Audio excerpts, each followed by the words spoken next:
Enggak.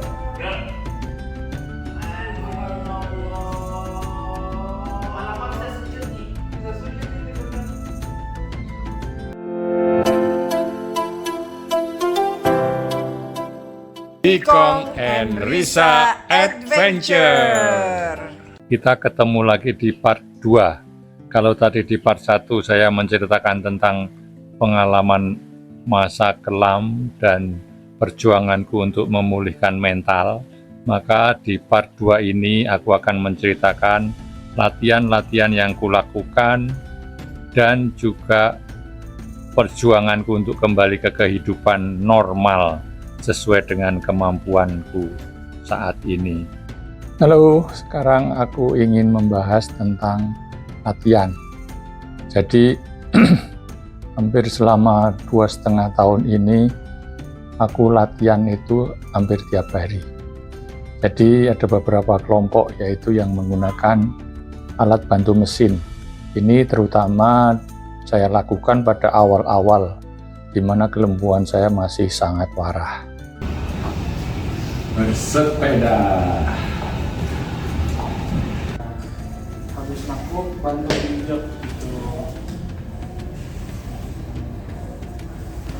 Ke kiri, ya, jempol Nah, kasih ini tenaga. belajar nyetir mobil. Siap-siap, banding kanan.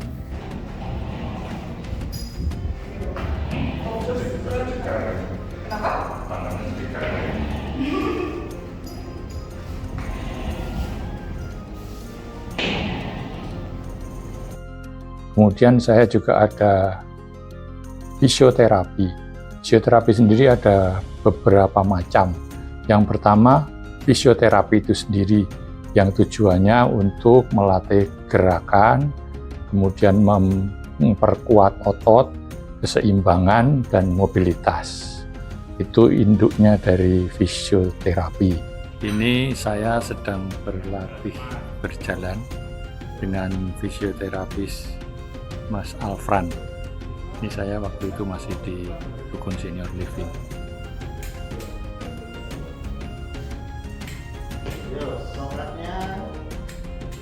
Karena saya mengalami dropwood atau kaki nepleh, maka saya harus membuat sepatu AVO yang didesain khusus untuk saya.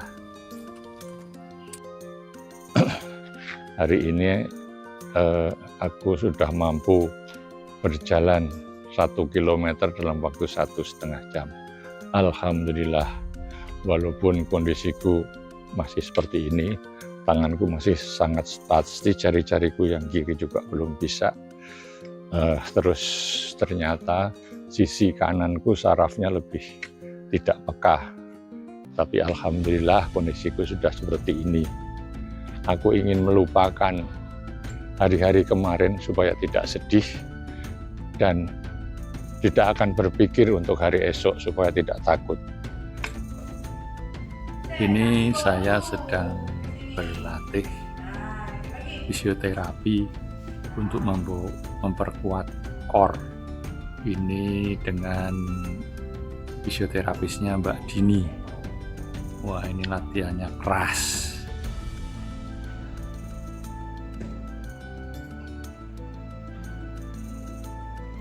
Ya, saya kejar ya.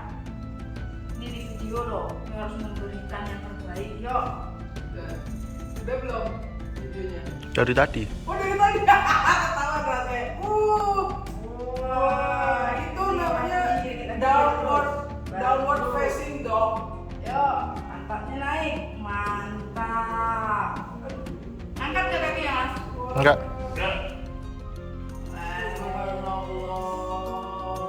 Lama-lama bisa sujud nih. Bisa sujud ini benar.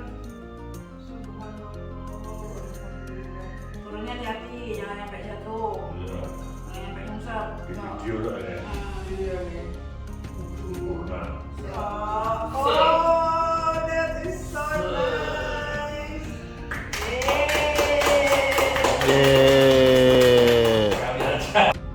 Sayangnya Mas Alfran dan Mbak Dini ini pindah keluar kota, dan yang menggantikan sebagai fisioterapis Teh Silma. Ya, kalau dengan Teh Silma ini home visit, tapi latihannya sama saja kerasnya. Mantap. Biar kalau melahirkan lancar.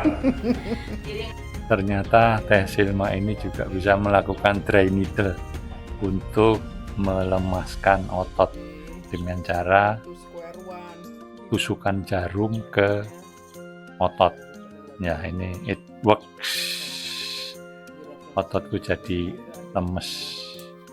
Ya, kemudian hidroterapi. Hidroterapi itu adalah fisioterapi yang dilakukan di dalam air. Kenapa di dalam air itu gerakannya menjadi kebalikannya kalau di darat. Nah, kalau di darat kan gerakannya cenderung menarik ke bawah.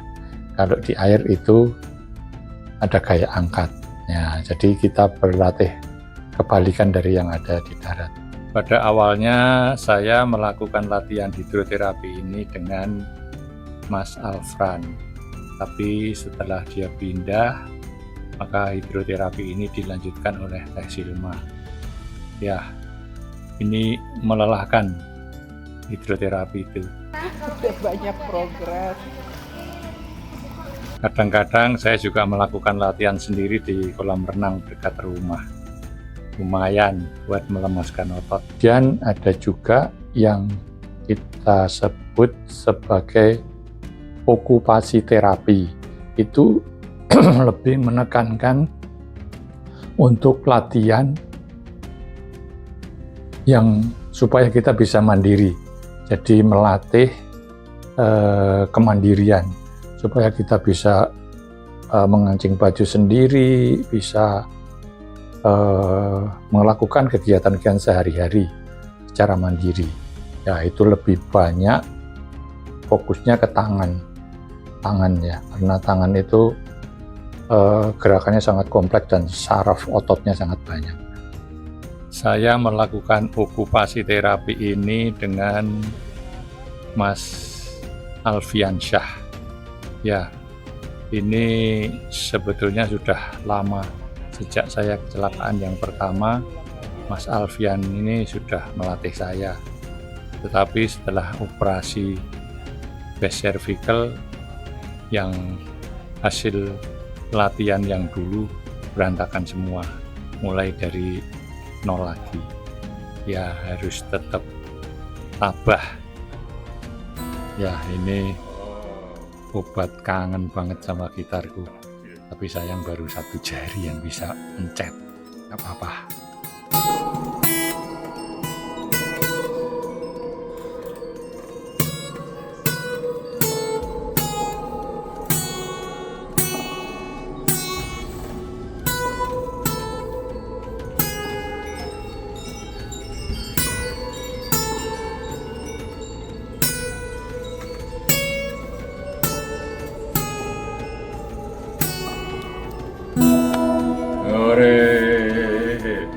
Satu jari baru, nanti kalau jarinya sudah bisa 5-5-nya beda lagi. Oke.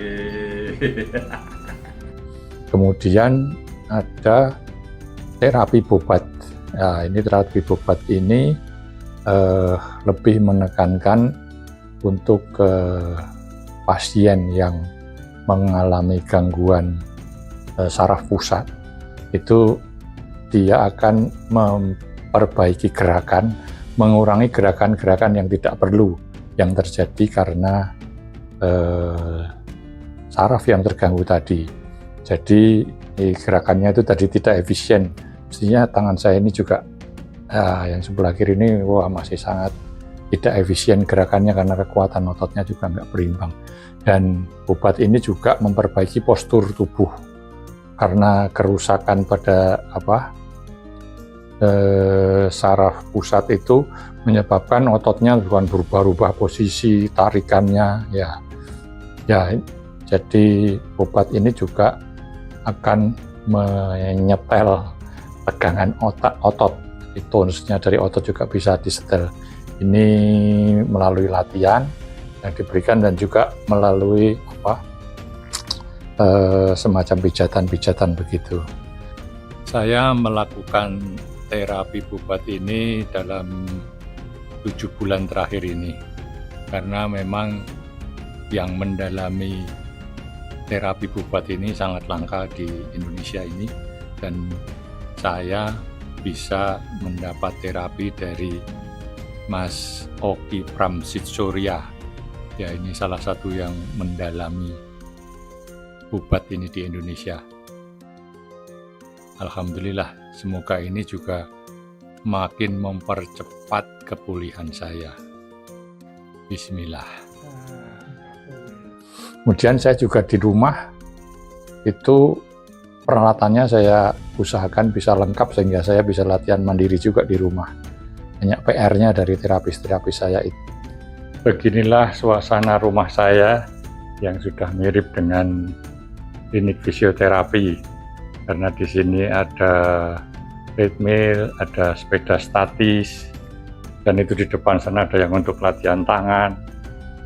Ya, saya juga di rumah menyiapkan ultrasound sendiri, punya TENS, ES, kemudian yoga block. Di situ ada karet dan bola-bola untuk latihan. Di sini untuk ada beban yang untuk di tangan.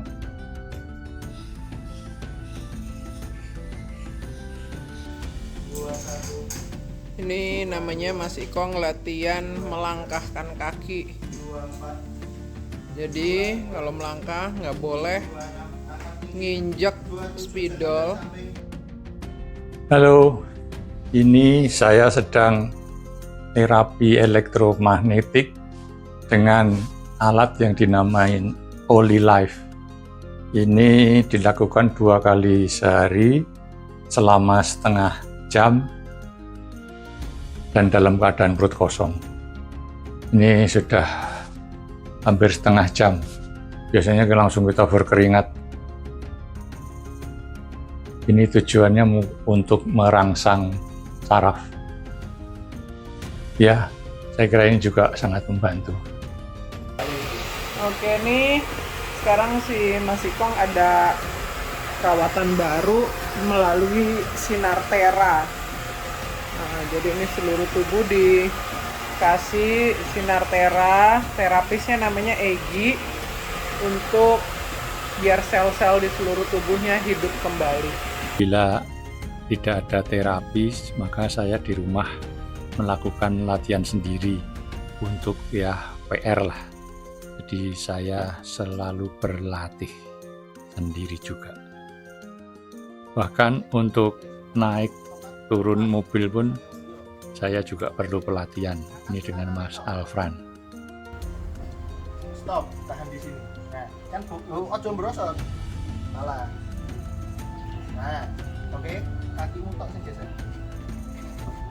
Baru jadi ono turunan kaki dua. Nah, cakep. Saya juga sempat ikut berlatih Taprabrata selama 1 minggu, tapi sangat berat buatku karena itu posisinya harus diam sempurna. Jadi ototku tidak kuat, malah jadi kaku semua. Tapi ya, saya sudah pernah nyoba yang penting.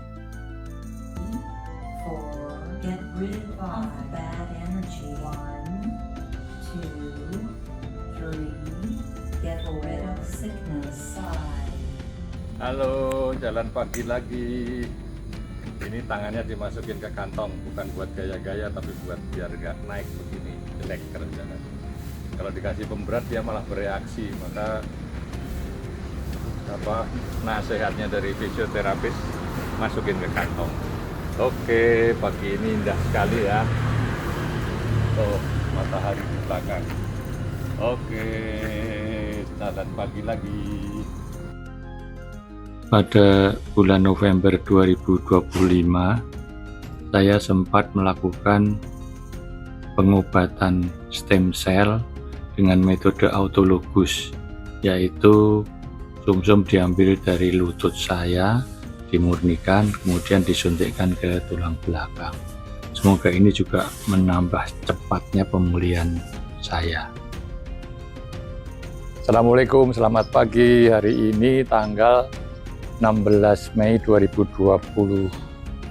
6 hari Sabtu. Ini tepat 27 bulan kelumpuhanku karena operasi breast cervical yang hasilnya mengecewakan. Tapi 27 bulan ini sudah aku lalui dan progresnya banyak sekali. Kalau waktu habis operasi sebelah kiriku aku tidak bisa merasakan, sekarang aku sudah bisa berjalan.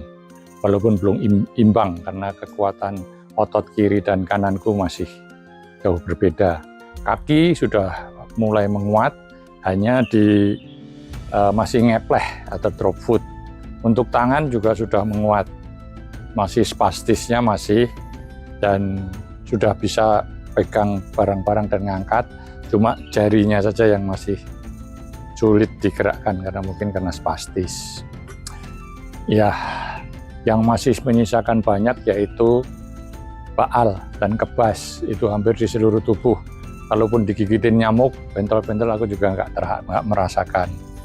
Kemudian telapak kaki dan telapak tangan itu masih seperti dibungkus plastik.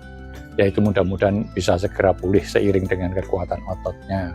Kalau ibarat saya ini sedang berenang mengarungi samudra, sekarang daratannya sudah mulai kelihatan, walaupun masih jauh. Semoga sisa umurku masih mencukupi untuk bisa mencapai darat. Semangat! Jangan lupa like, subscribe, dan tekan tombol loncengnya agar kami lebih bersemangat lagi. Untuk bagian yang saat ini adalah bergembira. Bergembira itu sangat penting bagi saya karena sebagai pengalihan pikiran untuk melupakan rasa sakit. Jadi dengan bersosialisasi, ketemu banyak teman, itu bisa melupakan rasa sakit. Ya, bertemu itu tidak harus secara fisik, tapi melalui chatting dan sebagainya itu juga bisa sangat membantu. Itu kenapa saya bikin di sini ada cafe. Wah, cukup lengkap ini, yang konsepnya slow bar. Jadi nanti teman-teman kalau ke sini saya bikinin kopi, bisa ngobrol-ngobrol tentang kopi atau tentang apapun yang bikin gembira. Ya, karena setiap yang datang ke rumah saya itu juga harus saya hiburnya dengan cara ya menyajikan yang enak-enak, cerita yang enak-enak, dan juga saya berikan laporan progres yang terus maju. Ya, sesuai yang selalu dikatakan Risa bahwa saya ini sudah sembuh sesuai kondisi, maka saya berusaha semaksimal mungkin untuk bisa berkegiatan dan bersosialisasi senormal mungkin semampu saya. Misalnya berkumpul dengan teman-teman, menghadiri resepsi. Saya juga melanjutkan hobi saya, pergi ke pasar. Ini di Pasar Bersih Sentul, menikmati belanja dan kuliner. Makan roti di mall. Mengaktifkan tangan kiri. Belum sopan. Rada nggak sopan tapi ya demi latihan, oke lah. Oke, akhirnya mimpi digabung di Car Free Day tercapai. Ya, mimpi-mimpi jogging dulu lah. Tuh.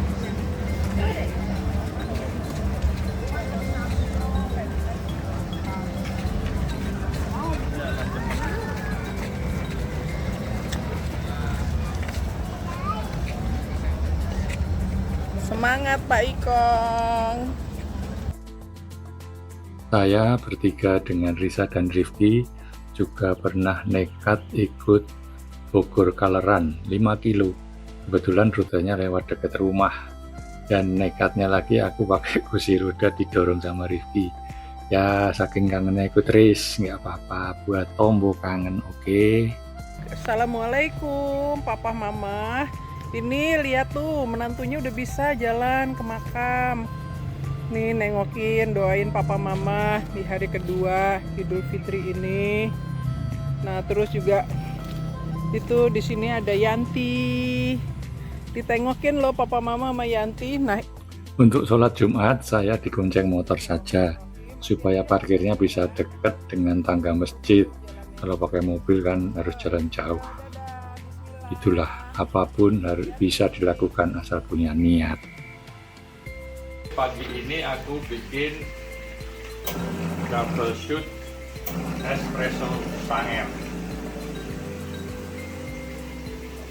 Pakai susu sedikit. Ya, ini espressonya double shot. Kenapa double shot? Biar lebih strong.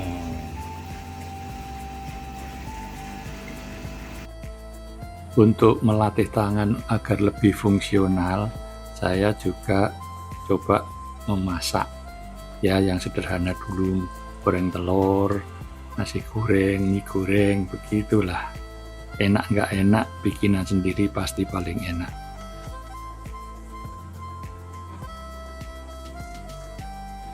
Banyak yang nanya gimana Pak Iko bawa mobil. Begini caranya, karena tangan kiri saya masih lemah, saya buka rem tangan dengan tangan kanan, persneling pun dengan tangan kanan. Oke, setir tangan kiri bisa bantu kalau lurus, tapi kalau berbelok ya saya gunakan alat bantu ini untuk menikung tajam. Oke, begitu akrobat memang, tapi setelah terbiasa semoga aman. Terima kasih, selamat pagi. Ya, ini ke mall. Nemenin Mas Ikong ke mall. Mas Ikongnya nyetir sendiri. Hop. Ya, begitu teknik. Alhamdulillah. Oke. Alright. Ya, saya juga rajin keliling-keliling. Kebetulan Risa sangat mendukung. Jadi selama 2,5 tahun saya pemulihan kelumpuhan ini, saya sudah berkeliling ke tempat-tempat indah di Indonesia dan beberapa di luar negeri. Saya akan lanjutkan terus kebiasaan itu, walaupun saya harus pakai kursi roda, harus jalan terseok-seok, tetap the show must go on. Bisa dilihat nanti kemana saja saya. Oke, kita lanjut ceritanya nanti. Sekarang saya mau menikmati kopi dulu ini.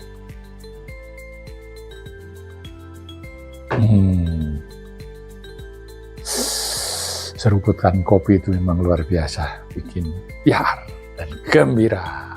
Oke, ini perjalanan pertama saya dengan kursi roda naik pesawat. Justru kita ke luar negeri. Waktu itu kita terbang ke Kuala Lumpur untuk jalan ke Malaka. Oke, terima kasih.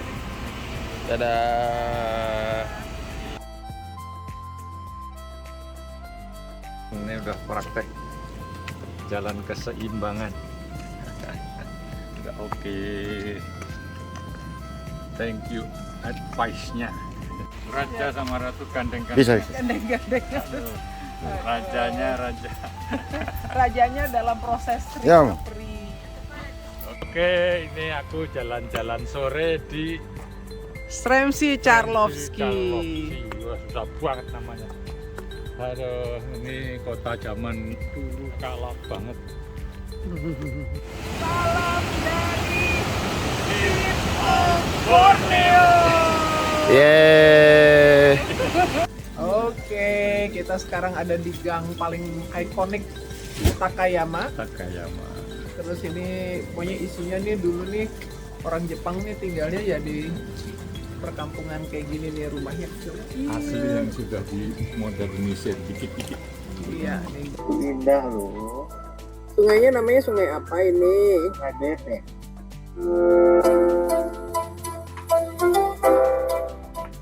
Ikong and Risa Adventure. Ya, kalau setiap selesai jalan-jalan, nah ini kegiatan rutinku adalah ngedit video.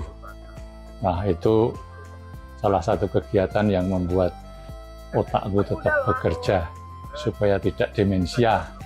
Karena setelah mulai 3 tahun yang lalu setelah operasi itu kegiatan fisikku terbatas. Aku dulu bisa lari, naik gunung, bisa main gitar, ngiringin Risa, bisa main golf. Nah, sekarang semua itu sementara disingkirkan dulu. Maka kegiatanku adalah ngedit video ini, jadi secara kasar nanti ada asisten yang membuatnya halus. Ikuti YouTube channel kami, namanya Ikong Risa Adventure. Lumayan, subscribernya sudah 1.400, videonya sudah lebih dari 160 video yang kita upload. Itu sangat bermanfaat. Itu kita buat dulu waktu kita masih suka naik gunung, bisa nyanyi. Jadi sekarang ada buktinya kalau saya pernah naik gunung, ada buktinya kalau saya pernah bisa main gitar, dan nanti bisa kembali lagi. Jadi ini kegiatannya salah satu untuk men-trigger otak supaya tidak demensia.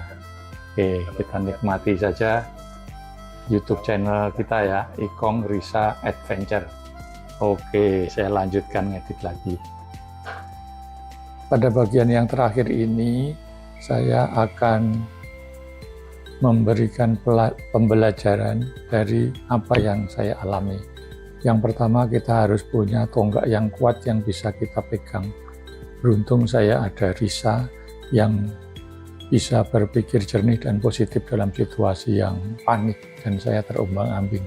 Itu menjadi landasan utama dari pemulihan saya ini. Terima kasih Risa. Kemudian yang kedua adalah semangat dan kesabaran. Karena yang saya alamin ini pemulihannya sangat mikro. Kalau dirasakan hari ke hari tidak akan terasa. Dan juga kadang-kadang malah mundur lagi. Itu ujian, kesabaran, dan semangat. Kemudian Risa juga selalu menyatakan bahwa aku ini sudah sembuh sesuai dengan kondisinya. Jadi aku harus menjalani hidup ini senormal mungkin sesuai dengan kondisi yang sudah bisa saya dapatkan. Jadi yang keempat itu adalah pantang mengeluh. Karena keluhan kita ini akan berdampak negatif pada sekeliling kita dan juga akan menjadikan dampak negatif kepada kita. Secara singkatnya, tahap pemulihan saya ini ada 4B. Yang pertama berdoa, yang kedua berobat, yang ketiga berlatih, dan yang keempat adalah bergembira. Hiduplah normal seperti apa adanya sesuai dengan kemampuan kita. Terakhir, terima kasih kepada istriku Risa, anakku Rifki, dan saudara-saudaraku semua, para penyembuhku, sahabat-sahabatku yang selalu setia menghiburku, memberikan support, memberikan atensi dan empatinya. Semoga semua mendapat balasan yang berlipat-lipat dari Allah Subhanahu wa Ta'ala. Sebelum saya tutup, di akhir dari video ini, teman-teman bisa menikmati lagu Senyumanmu, Kaulah Semangat Hidupku yang diciptakan oleh okupansi terapis saya, yaitu Mas Alfian, yang terinspirasi dari perjuangan Ikong dan Risa. Mas Alfian ini seorang musikus dan pencipta lagu yang handal. Mari kita nikmati. Wassalamualaikum warahmatullahi wabarakatuh. Warna-warni kehidupanku, ku rasa takkan sempurna bila tanpamu. Maafkan segala kekuranganku, ku akan selalu mencoba ada untukmu. Sayang, tuntaskan sedihmu, lepaskan amarahmu di pelukanku.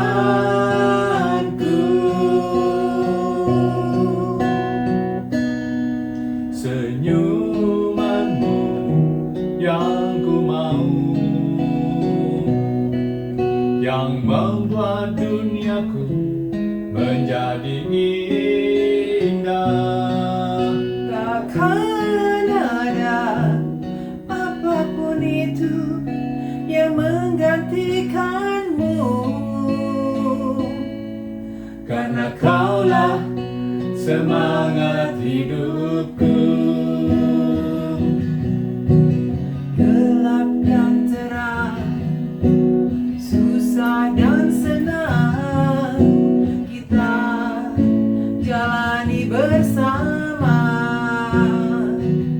Sayang, tuntaskan sedihmu, lepaskan amarahmu, Di pelukan